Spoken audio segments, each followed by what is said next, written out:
Just when we thought it couldn't get any worse, the UK housing market is showing cracks we simply can't ignore. Homeowners, investors, first-time buyers, this one's for you. Because if you want to know the real state of the UK property market right now, beyond the banks, the property portals, the estate agency headlines, stick around, because today we're breaking down the harsh truth about where this market is heading. And in case you're wondering why the hell you should even bother listening to me, well, I spent the last 13 years building two national property businesses. British Home Buyers, a UK-wide home buying company. British Home Sellers, a UK-wide nationwide estate agency. And I've been involved in over 14,000 transactions worth over £4.2 billion. I've seen this market boom, bust, stall and surge again. And right now we are walking into one of the most complex, unique housing moments we've ever seen, in my view. So let's start with the obvious. We have an overvaluation problem. Over the past 20 years, UK house prices have surged by over 215%, from £85,000 in the year 2000 to £268,000 today. But here's the kicker. Real inflation-adjusted house prices peaked way back in 2007. Since then, once you stripped out inflation, average house prices have actually shrunk. House prices have effectively flatlined or been in the negative after inflation since. But when you compare inflation-adjusted house prices to, say, gold, just take a look at gold prices adjusted for inflation over the same period. Since the 2007 peak, once you adjust for inflation, UK house prices have gone nowhere, while gold, as you can see here, has surged over 150% in real terms. If property was meant to be the ultimate hedge, gold has completely demolished it. Just to make it clear, here are those two graphs together. The black graph is property prices adjusted for inflation. The red line you can see there shows how house prices adjusted for inflation have been falling. The left graph is gold prices adjusted for inflation. That green line shows how gold prices have been rising, adjusted for inflation. Here is the comparison in percentages between gold and UK house prices between 2007 and today. UK house prices are about flat. Gold is up over 150% adjusted for inflation. And let me explain why today, despite this fact, so many of us believe property is the ultimate investment. It's because over the last, the 18 years before, between 1989 and 2007, as you can see from this table, UK housing crushed gold. Homes more than doubled in value after inflation, while gold slid down 20 to 30% in real terms. But since 2007, the tables have completely turned. Gold has surged while house prices are flattening out. So does this mean you should abandon property altogether? Well, not necessarily. Here's why property still has a place in a smart investment strategy. Now, property, of course, still makes a great home, as it should do, but it's still a great investment tool to buy, add value to, leverage with debt, repeat the process, and the debt be serviced by tenants that produce you positive cash flow. We all know this. But yes, it's got harder to do, without doubt. The days of buying anything and a poor purchase being disguised by rapid house price growth is behind us. But property investing is not dead, it's just tougher.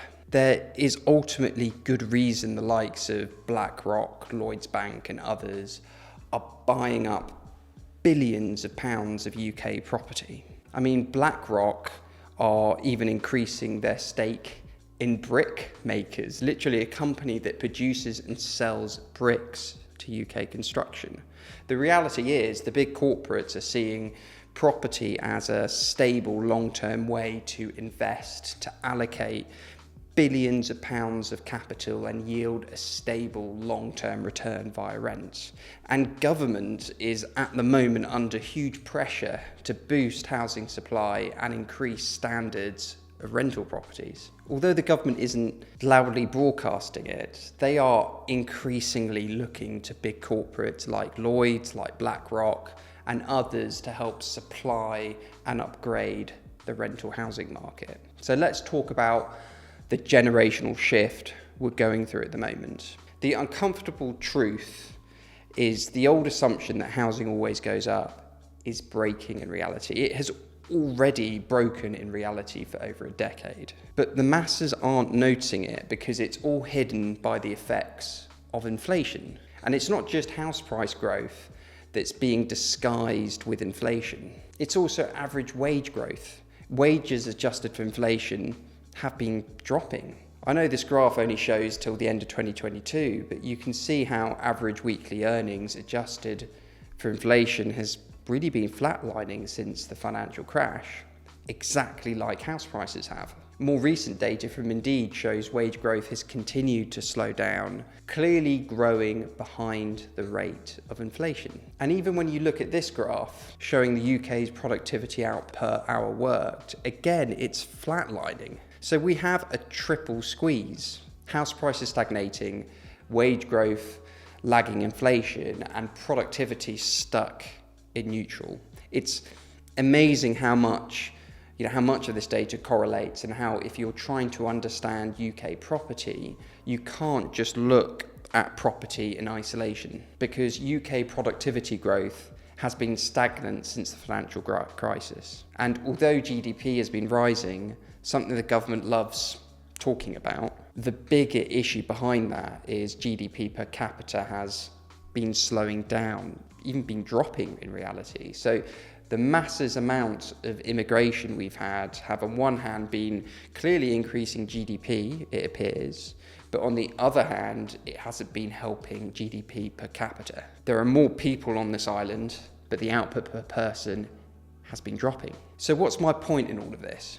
The wider UK economy is fragile, and the housing market can't escape that. So where do we go from here? Between 1989 and 2007, the UK housing market beat inflation by 160%. Stocks surged, especially in the US, with the S&P 500 up 350%. But gold was left behind, falling 20-30% in real terms. This was the era when housing and equities were the star performers and gold was seen as dead money. But from 2007 to today, gold has crushed everything, soaring 200% after inflation, while the S&P 500 doubled investor wealth in real terms. UK house prices, however, after inflation, they're flat. And the FTSE 100 lagged badly behind the US, delivering only 30-40% real gains over the last almost 2 decades. So where's the opportunity right now? Well, comment what you think below.